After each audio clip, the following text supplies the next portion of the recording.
바로 이제 우리 같은 이제 장로교단 같은 경우에는 침례교단처럼 같은 개신교임에도 이제 세례에 대한 입장 차이가 좀 있어요.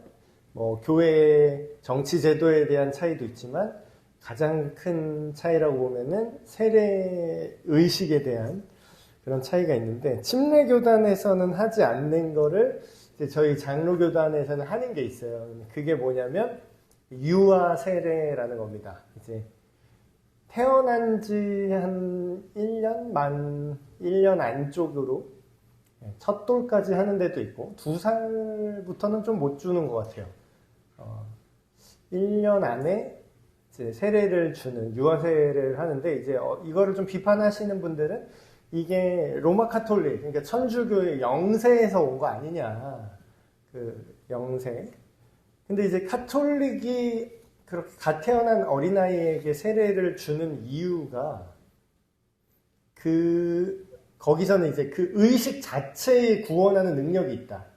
그 세례 의식을 할 때 그 영혼이 하나님께 구원을 받는다라는, 좀 유식한 말로 이제 사효론이죠. 그 어떤 행사와 그 의식하는 그 행위가 구원한다라는 그런 개념이기 때문에, 그거는 성경적인 올바른 복음이 아니지 않냐. 예수님을 믿고 믿음으로 구원받는다라는 게 성경 말씀 통해서 그게 종교개혁의 정신이 아니냐 이러면서, 근데 개혁교회라고 하면서 너희 장로교는 왜 유아세례를 카톨릭 흉내를 내냐 이렇게 생각을 하실 수가 있습니다.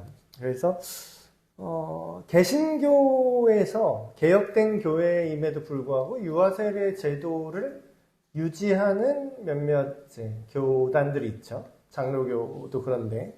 근데 이제 그 이유가 있습니다. 그 나름의 이유가 몇 가지 성경적 이유를 이제 제시를 하고 있거든요. 첫 번째가 구약시대 때 언약의 표제, 그러니까 더 정확히 말하면 하나님의 백성이다.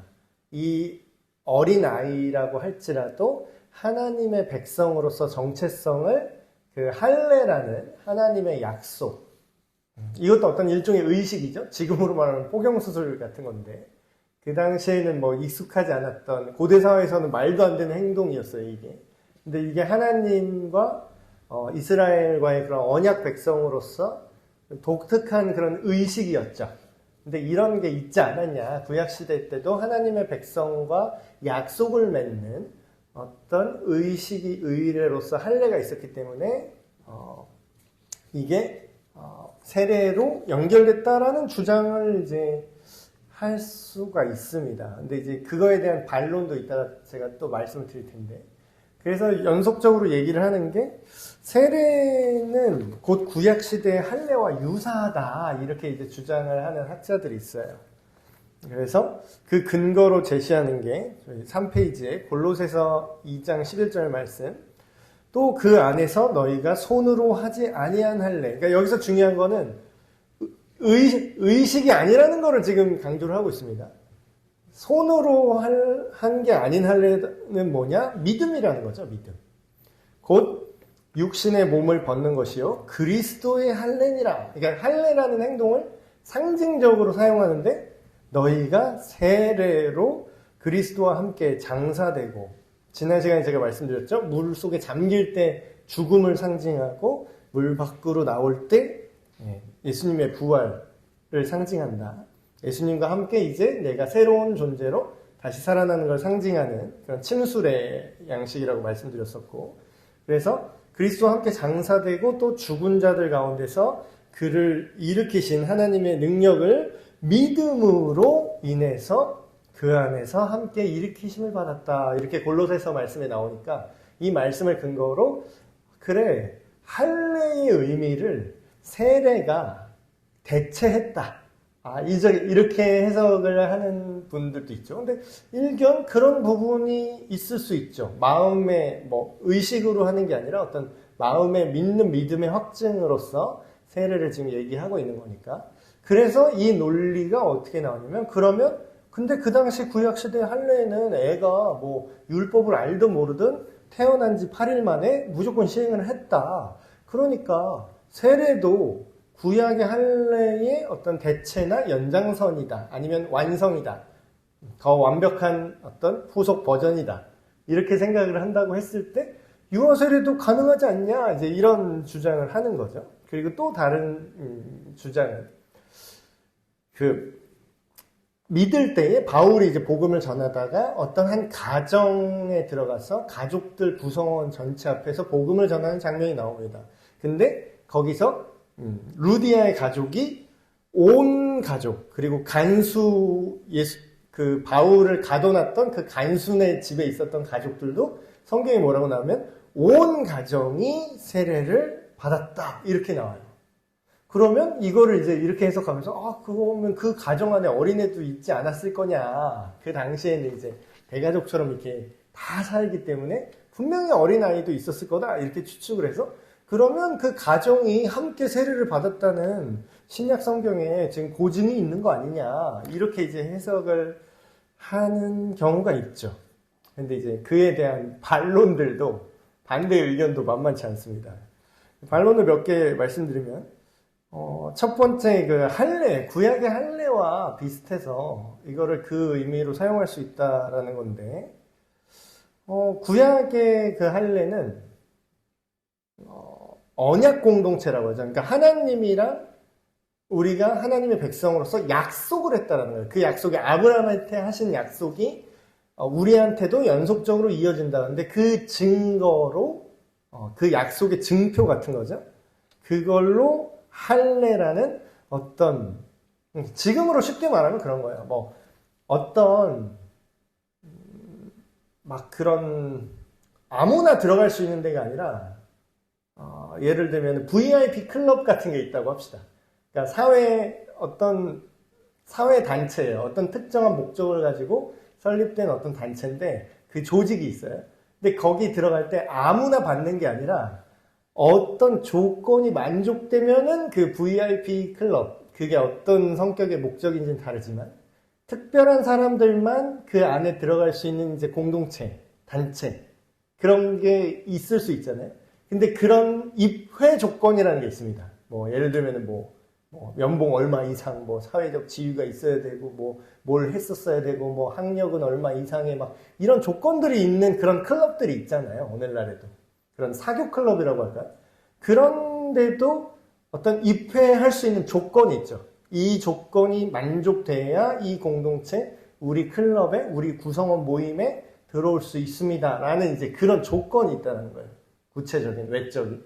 근데 이제 그런 느낌으로 하나님의 약속을 네가 누릴 수 있는 그런 공동체에 네가 입회를 하려면 그 자격이 할례다. 약간 이렇게 된 거예요. 구약시대에. 근데 사실 그 당시 사람들은 그렇게 생각을 하고 애나 어른이나 다 할례를 받았지만 사실 그게 아니었던 걸로 밝혀졌죠. 그게 할례를 외적인 그 의식만 한다고 해서 그 조건이 갖춰지는 게 아니라 뒤에 뭐라고요? 믿음이 하나님의 백성으로서 하나님을 사랑하고 그 관계가 있는 것이 그 구원의 조건이라고 이제 말씀을 드렸고, 그리고 심지어는 신약에서 그렇게 얘기를 합니다. 바울이 우리 로마서 읽었는데 2장에 오직 겉으로 보이는 유대인이 유대인이 아니다. 그리고 유대인들의 증표는 뭐였죠? 유대인은 다 할례를 받았어요. 어린아이부터. 근데 할례는 마음에 해야 된다. 이렇게 얘기해요. 그 얘기는 뭐예요? 야, 그거 네가 겉으로 그 할례라는 예식을 하고 안 하고가 중요한 게 아니야. 이런 얘기를 하는 거죠. 마음에 할지니 영에 있고 율법 조문에 있지, 그러니까 규칙에 있지 않다라는 거예요. 칭찬이 사람에서가 아니라 하나님께니라. 그래서 참된 할례는 외적인 형식만 지켰다고 그게 지켜지는 게 아니라 영적인 거, 관계적인 거, 그거에 있기 때문에 이거를 단순히 오늘날도 기독교에서 장로교나 이런 데서 유아 세례를 주는 거 할례의 신약 버전이 세례다? 이렇게 물론 비슷한 점이 있지만 그거를 바로 1대1로 이렇게 대응해서 고지고대로 할 수 있다고 보기엔 좀 애매해요. 그렇죠? 그리고 또 두 번째 반론이 가정 안에서 뭐 가정 안에서 이제 구원을 받았다 이런 맥락이 있잖아요. 근데 이제 그것도 앞뒤 맥락을 잘 살펴보면 아무 상관없이 그냥 그 가족이 믿으면 전체 가족 구성원이 다 믿었다. 그렇게 볼 수가 없고 온 가족이 그 사람, 그러니까 바울이 말한 그 복음의 말씀을 믿었기 때문에 온 가족에게 세례를 줬다라고 볼 수 있다는 거예요. 자, 그게 무슨 말이냐면 주의 말씀을 그 사람과 그 집에 있는 모든 사람에게 전했다고 나와요. 그러게 뭐예요? 그 안에 있는 구성원들한테 다 복음, 그러니까 예수님이 누구신지를, 예수님이 하신 일, 십자가 사건, 우리가 어떤 운명인지, 그리고 이거의 어떤 의미인지, 복음의 핵심을 가족 한 사람 한 사람 모두에게 다 이야기를 했다고 나와요. 그 얘기는 뭐냐면 다 믿었기 때문에 세례를 줬지. 만약에 그 가족 구성원에 이걸 듣고서 믿음이 없는데 그럼 뭐 얘가 가족이 믿으니까 그냥 다 세례 받아 이렇게 했다고 볼 근거는 없다라는 거죠. 그리고 또 뭐 할례에 대해서도 좀 다시 좀 정확하게 얘기해 보면 아까 어떤 클럽에 가입할 수 있는 그 자격이라고 얘기했잖아요. 그거를 그냥 지금 오늘날의 그때나 지금이나 동일한 조건으로 말씀드리면 믿음입니다. 믿음.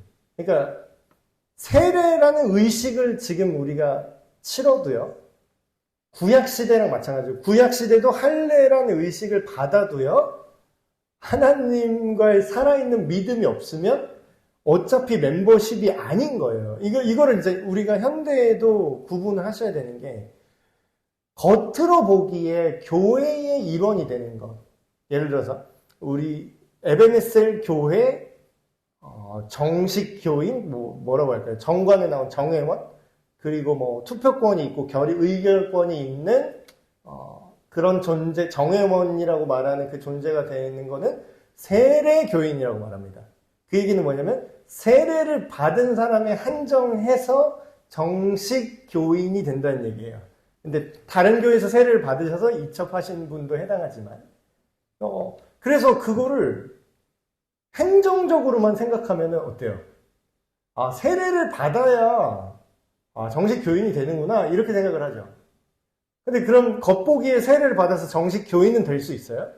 예를 들어서 에베네셀 교회의 뭐 등록 교인이 될 수는 있어요. 정식 교인이. 근데 어떤 목사님들 막 설교 때 막 이런 얘기 하시는데 저는 그걸 조금 주의해야 된다고 생각하는 게 옛날에 어떤 목사님이 막 그런 얘기 한 적 있어요. 천국에 가서 우리 교인 출석부, 우리 교회 교인 출석부 천국에서 부를 거예요. 여기 천국 잘 왔나? 일치하지 않을 겁니다, 아마. 천국에 가서 불렀는데 세례교인 명부를 천국에서 불렀어요. 거기 안 온 사람도 있을 거예요. 왜 그런 일이 발생하죠? 만약에 세례라는 의식 자체가 구원이라면 일치해야 되잖아요. 우리 교회 정식 교인 명부랑 진짜로 하나님 나라에 있을 구원받을 그 사람이 일치해야 되냐. 그렇지 않다니까요. 그 얘기는 뭐예요? 할례 때도 마찬가지예요. 할례는 다 받아요. 이스라엘 남자면 다 받는 거예요. 어떤 조건이 필요 없어요. 그냥 무조건 받는 거야. 무조건 어머니나 부모님이 유대인이면 무조건 받는 거예요. 자기의 동의는 필요 없어요. 무조건 받는 거예요. 근데 이제 세례도 원래는 제대로 교육을 하고 내가 예수님 믿는 사람이 의식을 받아야 받는 건데 그렇지 않을 때가 있죠. 그럴 때는 어떤 일이 벌어집니까? 교회의 멤버십, 물리적인 지상 지역교회에선 물리적인 membership은 될 수 있어도 영원한 하나님 나라에서 인식하는 우주적 교회의 멤버십은 못 될 수 있는 거예요. 진짜 멤버십이 되는 건 뭐냐 그러면? 진짜 예수님을 믿으셔야 돼. 그래서 이제 오늘 설교 때도 이제 얘기한 게 그거잖아요. 예수님을 믿는다라는 거는 내가 그냥 딱딱딱 복음의 그런 ABC 딱 정해져 있잖아요. 사실 복음이라는 거는 되게 뻔해요. 딱 정해져 있어요. 우리 인간은 하나님이 창조하셨습니다. 하나님의 의도가 아닌 별도의 다른 여러 가지 선과 악의 기준들을 만들고 내 마음대로 살려고 하는 게 죄입니다. 근데 이 죄를 위해서 하나님이 대신 대가를 지불하셨습니다. 어떻게? 예수님이 진짜 이 땅에 직접 오셔서 십자가에서 죽으심으로 그걸 믿는 사람은 다시 하나님 자녀로 관계가 회복되고 영원한 하나님 나라 살아서도 죽어서도 이제부터 영원까지 구원을 누립니다. 행복을 누립니다. 참된 사람이 됩니다. 자유를 누립니다. 끝! 이게 복음이에요. 근데 이거를 오케이 동의 그래요? 동의할게요. 동의. 제가 얘기했잖아요. 지난 시간에. 어디 웹사이트 회원 가입할 때 약관 막 읽어보고 동의하라고 나오죠. 네이버 뭐 카페 가입하려도 막 약관 길게 나오고 여러분 보험 뭐 서류 쓸 때도 막 길게 하고 뭐 어쩌고 제 몇 조 몇 항 어쩌고 그거 다 읽으세요? 안 읽어요. 그냥 쭉 내려. 그냥 요거 여기 사인하시면 됩니다. 예, 동의 예 하면은 넘어가요. 그럼 가입됩니다. 그렇게 세례받는 사람도 꽤 있어요.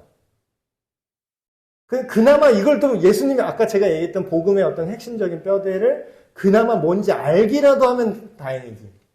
그것도 그냥 네 하고 동의 체크하고 그냥 넘어가요. 그럼 뭐예요? 그런 분들이 생각은 어떻게 한다고요? 오늘 설교 말씀처럼 먹고 사는 문제가 구원의 전부라고 행동을 해요. 실제는. 생각은 동의, 예수님 믿습니다. 복음을 믿습니다. 동의는 했는데 그게 뭔지를 모르니까 그게 진짜 동의가 된 건가요? 아니잖아요. 그럼 진짜 믿는 게 아니죠. 그 정관의 내용도 모르는데 뭘 믿긴. 그러니까 믿는 거는 그러니까 앞으로 결과로 당연히 나올 수밖에 없습니다. 이게 티가 날 수밖에 없어요. 진짜 믿으면 어떻게 된다고요? 오늘 그 먹고 사는 문제에 대해서 예수님이 하신 말씀을 알고 그 의미를 알고 그걸 신뢰한다는 거죠. 그게 믿는 거죠. 그러니까 그런 믿음들이 제대로 된 믿음이 성경에 근거한 예수님의 말씀과 어떤 정체성, 의도에 대한 신뢰 그런 것들이 뭐라고요? 눈에 보이는 예식 하나로 퉁쳐지지 않는다라는 거예요. 그러면 얼마나 좋을까? 그냥 어떤 신비한 의식 하나 막 주문 하나 외워가지고 막 신비한 예식 하나 자 오늘부터 너는 거듭났습니다 빠밤 하면은 이게 자동으로 되면 얼마나 좋을까? 그렇게 안 돼요. 그러니까 뭐라 그래요? 제대로 된 교회는 어떤 기적 한 방에 믿음을 이제 쇼 붙이려고 하지 않아요. 제대로 된 교회는 그래서 성경을 계속 읽으라고 해요. 제대로 된 교회는 성경의 내용을 계속 풀어줍니다. 왜냐하면 그 안에 믿을 수 있는 내용과 근거들이 쭉쭉쭉 나오거든요. 그래서 믿음은 이렇게 자라나는 거지. 물론 어느 한 드라마틱하게 한 순간에 그냥 그 믿음이 찾아올 수는 있어요. 극적으로. 근데 그 믿음이 완벽한 믿음이다? 그렇게 말할 수는 없어요. 너무나 감사하게 순간적으로 예수님이 믿어지고 하나님의 은혜가 찾아올 수 있습니다. 근데 그렇게 딱 믿은 사람도 뭐예요? 먹고 사는 문제에 대한 예수님의 생각이 이런 건 줄은 성경을 안 읽으면 오늘 누가복음 12장을 안 읽으면 모른다라는 거예요. 모르면 모르는 걸 어떻게 믿어요?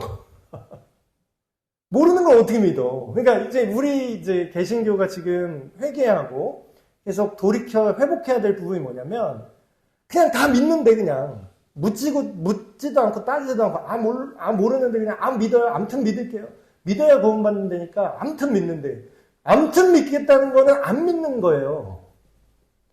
누가 이렇게 막 얘기를 해보세요. 부부싸움 했는데 그거 자주 나오는 얘기 있잖아요. 아무튼 내가 미안해 이러면은 아내분들 화나는 게 뭐가 미안한데 이렇게 얘기하죠. 그거는 그냥 모르고 그냥 뭉개겠다라는 뜻이잖아요. 그래서 믿음이 구원하는 것이 예수 그리스도를 믿어 거듭난 사람이 이미 하나님의 자녀가 되고 이미 멤버십이 된 그 상태에서 그걸 외적으로 확증하기 위해서 세례 의식을 주는 거지. 그냥 할례랑 세례랑 그게 그거니까 그냥 주자 이건 안 된다. 그런 반론들이 생겨나는 겁니다. 근데 이제 그러면 목사님 알겠는데 그러면 장로교 여기 왜 유아세를 왜 줘요? 저도 어렸을 때 유아세를 받았는데요. 막 이런 분들이 있어요. 그럼 뭐 장로교에서 하는 유아세례는 다 거짓말이냐? 그 어떤 의미가 있는가? 그런 거를 제가 이제 좀 말씀을 드리겠습니다. 자, 로마 가톨릭에서는 유아 세례를 주는 이유가 뭐라고 했죠? 천주교에서는 이걸 해야 구원받으니까. 근데 저기 침례교에서는 너무 어린 아이는 뭐 사물 복음이 뭔지도 모르고 예수님의 십자가 그게 무슨 뜻인 줄 알고 믿어요. 그러니까 안 주겠다 이거야. 근데 이제 장로교에서는 이렇게 생각을 합니다. 여러 가지 이런 의견들이 있는데 지금 그 유아 세례를 받을 때 그 어린 아기가 구원받았다라고는 생각하지 않아요. 장로교도. 만약에 장로교인데 유아 세례하면서 이 아이는 지금 세례를 받았기 때문에 구원받았습니다. 이렇게 말하는 교회는 약간 이상한 교회예요. 그럼 되게 위험한 교회입니다. 분명히 우리도 알아요. 그거 받는다고 구원받는 거 아니라는 거. 근데 오히려 유아 세례를 할 때 이제 우리가 주의해야 될 점이 있어요. 주의해야 될 점이나 결론이라고 하겠습니다. 왜 그럼 우리는 세례를 주느냐? 첫 번째, 부모의 결단에 가까워요. 자, 유아 세례를 누가 받을 수 있죠? 우리 장로교 안에서는 어떤 의미가 있냐면요. 부모 중에 믿는 사람이 없어요. 예를 들어서 부모 중에 예수님을 믿고 세례받은 사람이 아예 없다? 그럼 절대로 유아 세례를 주지 않습니다. 유아 세례의 조건 자체에 해당되지 않아요. 그러니까 왜 그러냐? 부모에게 어떤 부담감을 주는 외적인 표현에 가깝습니다. 이거는 제가 말로 표현한 건데. 자, 어린아이가 세례를 받을 수 있으려면 부모가 예수님을 믿고 세례를 받은 사람이에요. 둘 중에 하나라도. 근데 그럼 아이를 안고 세례를 받으러 옵니다. 그럼 세례를 주는 의식은 아기한테 하죠. 아기한테 하는데 이거를 부모가 안고 그걸 받아요. 그럼 여기서 우리는 무슨 의미가 있느냐? 부모가 잘 보라는 거예요, 지금. 그러면 우리가 어떤 사람은 뒤에도 뭐 결론에서 얘기할 텐데, 그러면 목사님, 예수님 믿는 게 중요하지 세례 의식 자체는 중요한 거 아니잖아요. 이렇게 생각할 수 있잖아요. 근데 저는 이게 굉장히 중요하고 그렇기 때문에 예수님이 이거를 하라고 하셨다고 생각을 합니다. 왜 중요하냐면 여러분 생각을 해보세요. 만약에 세례라는 규격화된 예식이나 전통이 아예 없다고 생각을 해보세요. 그러니까 사람은요 되게 특이한 게 어떤 틀이 있어야 그거에 대한 생각을 합니다. 자, 보세요. 만약에 세례 의식 자체가 없다면 우리가 아예 모르는 사람들이 예수님을 믿는다는 게 뭔지, 복음을 믿고 거듭난다는 게 뭔지 딱 이렇게 생각할 계기 자체가 없어져 버려요. 자, 근데 만약에 세례가 있어요? 유아 세례든 성인 세례든 세례식을 이렇게 해, 교회에서. 그럴 때 사람들이 그걸 볼 거 아니에요. 자기가 믿든 말든 알든 모르든 그걸 보죠. 막 그러면서 막 여기 사람 나와서 경건하게 막 신앙 고백 간증하면서 이제 세례 의식을 하죠. 성부와 성자와 성령의 이름으로 세례를 주노라 딱 해요. 그러면 사람들이 뭘 생각해요? 첫 번째, 일단 보면서 저게 뭐지라는 생각이 듭니다. 무조건. 저게 뭐지? 이건 무조건 생각이 들어요. 저게 지금 뭐 하는 걸까? 그러면 이 자체가 엄청난 전도 효과가 있습니다. 저게 뭐지? 라는 세례 의식을 궁금해 하면은 누가 물어보잖아요. 저 뭐 하는 거야? 라고 물어보죠. 그러면 그냥 대답만 해주면 바로 전도예요. 아, 저거 예수님을 믿고 내가 전에는 하나님 없이 살던 죄인임을 깨닫고 예수님이 우리를 위해서 십자가에서 돌아가셨는데 말이야. 이렇게 복음의 내용을 설명할 거리가 돼요. 이 자체가. 이 행위를 하는 것 자체가. 그럼 뭐예요? 이 사람은 좋든 싫든 그 세례 의식을 보면서 궁금하게 생기고 이걸 믿든 안 믿든 이거를 한 번 이상 접할 기회가 생기는 거죠. 유아 세례도 마찬가지입니다. 어린아이에게 세례를 줘요? 그럼 부모가 정상적인 부모라면 지금 무슨 생각을 할까요? 아, 이제 세례 받았으니 이 애 그냥 교회에 나가든 말든 뭐 믿든 말든 이제 어차피 죽으면 천국행이다. 이렇게 생각할까요? 정상적인 부모라면 어떻게 생각하죠? 내 어린아이가 세례를 받을 때 어떻게 생각을 해요? 내가 이 아이에게 이 세례에 합당하도록 예수님을, 복음을 가르쳐 지키게 할 책임을 받았구나. 이런 생각을 해요. 그래서 유아세례는 부모를 문답합니다. 애가 문답을 못하잖아요. 그러니까 부모를 문답을 해요. 그럼 교회는 유아세례를 줄 때 어떻게 해요? 부모랑 문답을 하는데 뭘 문답해요? 당연히 이 사람이 복음을 제대로 이해하고 있는지를 질문을 하겠죠. 그래서 딱 봤는데 부모가 세례를 받긴 받았는데 뭐 복음을 몰라. 그냥 받았어. 네네네네네. 동의합니까? 네네네네. 그냥 이렇게 받았어. 그러면 유아세례를 주는 게 의미가 없어요. 그럼 부모부터 다시 복음 교육 다시 받으셔야 돼. 그래서 이런 어떤 유아세례는 오히려 당사자보다는 부모의 결단에 가깝습니다. 장로교회에서 하는 세례는. 그래서 부모가 아이에게 예수님이 구원자이심을 잘 가르쳐서 믿음을 가질 수 있도록 교육하게 하는 효과가 있어요. 매우 중요한 효과죠. 그래서 아까 세례의 효과에 대해서 말씀드렸는데 이게 상징이고 이 자체가 구원을 줄 수 없음에도 불구하고 의미가 있는 건 뭐냐? 공적으로 이 사람이 믿음을 확증하게 되고 그리고 외적인 모습을 통해 죄가 얼마나 무서운 건지 죄를 씻어야 되는 그 의미 그걸 다시 한번 기억하게 된다는 거예요. 그러니까 보이는 복음이에요. 이건 보이는 복음. 우리가 다시 한번 복음에 대해서 생각할 수 있는 기회를 주는 외적인 어떤 형태죠. 마치 결혼식처럼. 결혼식 자체가 결혼은 아니에요. 그러나 결혼식이라는 외적인 공적인 어떤 행위를 하면서 사람들은 그 결혼식에 참여한 사람은 뭘 생각하죠? 아, 부부가 된다는 건 뭘까? 결혼이란 뭘까? 아, 함께 살아간다는 건 뭘까? 이거를 그 의식을 보면서 다시 한번 기억한다는 거예요. 그게 보는 사람도 기억하고 당사자도 기억하고 아주 좋은 효과죠. 그래서 세례는 왜 필요하냐? 지금 말씀드린 이유에 의해서 세례가 정말로 필요한데 그런 반론을 좀 얘기를 해볼게요. 만약에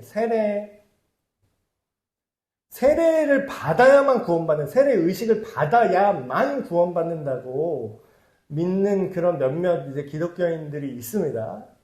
근데 이제 그런 분들에게 있어서는 이런 구절을 많이 인용을 해요. 여기 마가복음 16장 16절에서 그런 분들이 이런 얘기를 하거든요. 믿고 세례를 받는 사람은 구원을 얻을 것이요. 믿지 않는 사람은 정죄를 받으리라. 그래서 믿고 세례를 받는 사람만 구원받는다라는 거야. 근데 이 구절이 여기 하나 딱 나오거든요. 성경 전체에서. 근데 대부분의 성경은 뭐라고 하냐면 믿음으로 구원받는다는 구절은 거의 대부분에 나오고 이 구절만 믿고 세례를 받는 사람이라고 나옵니다. 근데 이것도 제가 또 정확하게 맥락을 잘 보면은 정말로 믿는 거랑 세례라는 의식을 하는 거랑 동일하게 중요하다면 뒷부분에도 세례가 또 나와야 돼요. 근데 믿고 세례를 받는 사람은 구원을 얻을 것이요. 믿지 않는 사람은 정죄를 받으리라. 그럼 뭐예요? 왜 뒤에는 믿는 얘기밖에 안 나와? 그럼 뒤에도 똑같이 세례가 중요하면 뒤에도 똑같이 나와야죠. 믿지 않고 세례를 받지 않은 사람은 정죄를 받으리라. 이렇게 나와야 되는데 그냥 믿음만 얘기합니다. 그렇다는 건 이 구절이 의미하는 게 뭐죠? 믿는 사람이 당연히 세례를 받는다라는 거를 상정하고 얘기를 하는 거예요. 믿음과 세례를 따로따로 지금 얘기한 게 아니라. 그리고 제가 전 시간에도 말씀드린 것처럼 세례 의식을 받지 않고도 구원받은 경우가 성경에 나오죠. 예수님 옆에 달린 그 옆에 십자가 강도 얘기도 나오고. 근데 이제 제가 유아 세례에 관련해서 또 사람들의 혼란 그거를 하나 좀 말씀드리면 이런 게 있어요. 아, 목사님, 그러면 어린애가 예수님을 믿어야 세례를 준다는데 세례뿐만 아니라 그러면 믿지 않았는데 그때 사고로 죽으면 어떡해요? 그러니까 부모 마음이 너무 그러니까 그냥 미리 세례를 주는 게 좋지 않을까요? 이런 분들이 있어요. 혹시라도 이 애가 나중에 복음을 이해할 정도로 이제 성장하기 전에 사고로 이제 이 세상을 떠난다거나 불의의 어떤 일로 그러면 어떡하냐? 그러니까 세례를 줘야 된다 이런 사람도 있거든요. 세례를 줘야 된다. 근데 이제 그러면 논리가 어떻게 되냐면 세례 받지 않으면 지옥이다라는 일단 이 논리가 말이 안 되고, 그리고 두 번째로는 이 어린아이가 믿기 전에는 천국에 가냐 지옥에 가냐 이 논란이 또 나오는 거죠. 근데 이제 제가 전에도 이제 말씀드린 것 같은데 여러분 어떻게 생각하세요? 만약에 어린아이가 믿음을 고백할 나이가 되기도 전에 이 세상을 떠난다면 그럼 걔는 지옥에 갔을까요? 근데 이제 또 성경을 되게 편협하게 해석하는 분들은 이렇게 얘기를 합니다. 믿은 자가 구원받는데 믿기 전에 죽었기 때문에 지옥에 갔을 거다라는 되게 단순 논리로 이렇게 얘기하시는 분들이 있어요. 근데 이제 그렇다고 그러면 그 반대로 그러면 너무 어려서 복음을 믿기 전에 생명을 잃어버린 어린 영혼들은 자동 구원이다 이렇게 또 얘기하시는 분들이 있어. 근데 성경에는 그런 말이 없습니다. 양쪽 얘기가 다 없어요. 왜 그렇게 하셨나 이제 제가 생각을 해보면 이렇습니다. 실제로 중세 때 자살하는 사람이 굉장히 많았대요. 자살하는 사람. 그래서 자살을 못하게 하려고 교리를 만들어냈습니다. 그러니까 성경에는 그런 내용이 없어요. 제가 이제 교리 첫 시간부터 강조한 게 성경에 있는 내용을 뽑아내서 알려드리는 게 교리라고 제가 말씀드렸죠. 근데 필요에 의해서 교리를 만든 것들이 있어요. 그건 이단들이나 그리고 이제 중세 교회들이 했던 그런 잘못들이죠. 그래서 뭐 면죄부를 사면은 뭐 죄를 용서받는다거나 헌금을 많이 내면 죄가 씻긴다거나 뭐 그런 말도 안 되는 교리들. 뭐 마리아는 뭐 평생 죄가 없었다거나 막 이런 거. 교황은 뭐 죄가 없다라는 거 막 이런 거. 그거 없는 내용이죠. 성경에 없는 내용이에요. 근데 그런 것들 중에 하나가 이제 세례와 어린아이의 세례와 구원에 관련해서 그런 부분들. 바로 지옥 갔을 것이다. 바로 천국 갔을 것이다. 자살하면 지옥 간다. 그런 말 또 없다고 제가 말씀드렸죠. 근데 그러면 그 반대로 만약에 그걸 성경에서 명확하게 얘기를 해놨으면 우리 인간이 얼마나 악하게 행동을 했을까요? 예를 들면 아이가 죽으면 정의로우신 하나님께서 스스로의 의지로 믿음을 예수님에 대한 어떤 걸 지적으로 인식할 수조차 없는 그 어린아이는 그냥 알아서 천국 보내셨을 것이다 라고 성경에 안 나와 있는 교리를 빡 이렇게 만들어낸다면 제가 전에도 말씀드린 것 같은데 삶이 힘들잖아요? 조금만 힘들면 어떤 생각이 들까요? 애매하게 우리 자식이 커가지고 머리 커갖고 나중에 예수님 안 믿고 지옥 가면 어떡하지?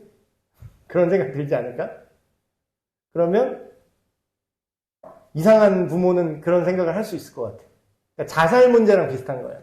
자살도 어때요?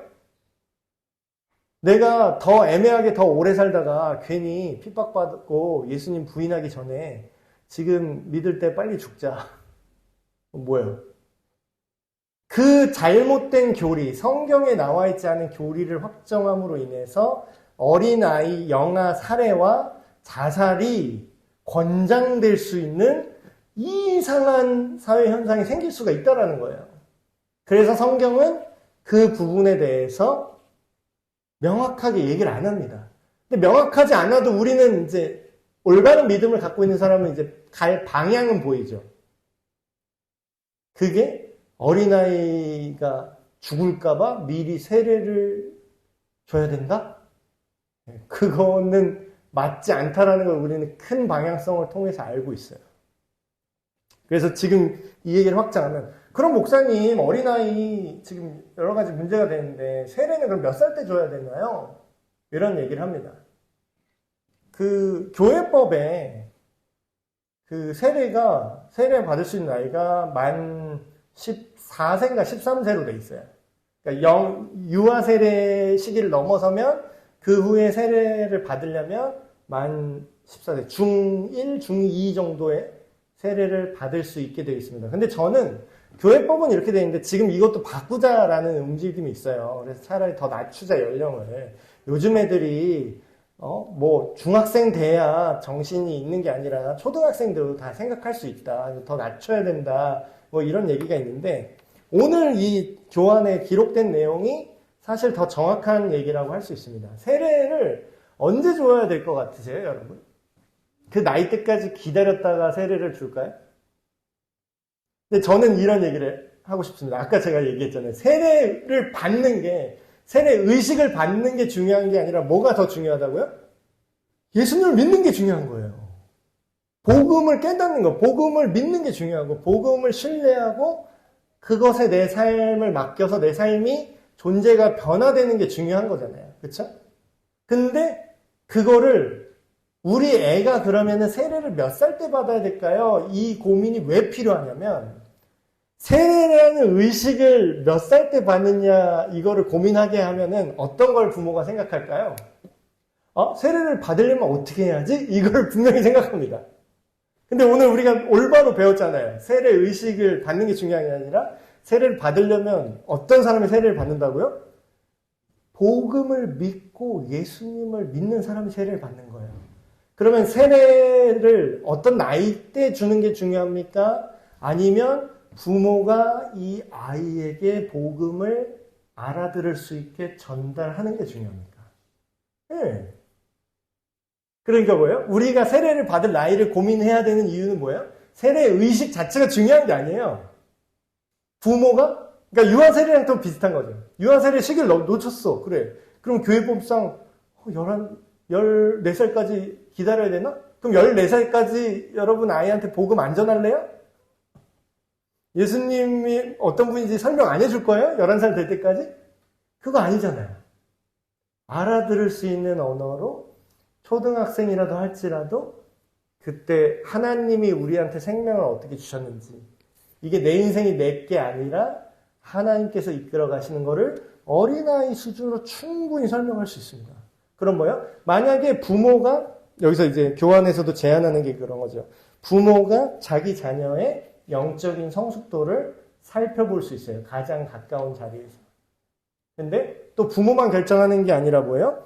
교회도 판단을 같이 도와주는 거죠. 이 아이가 지금 예수님을 믿는가?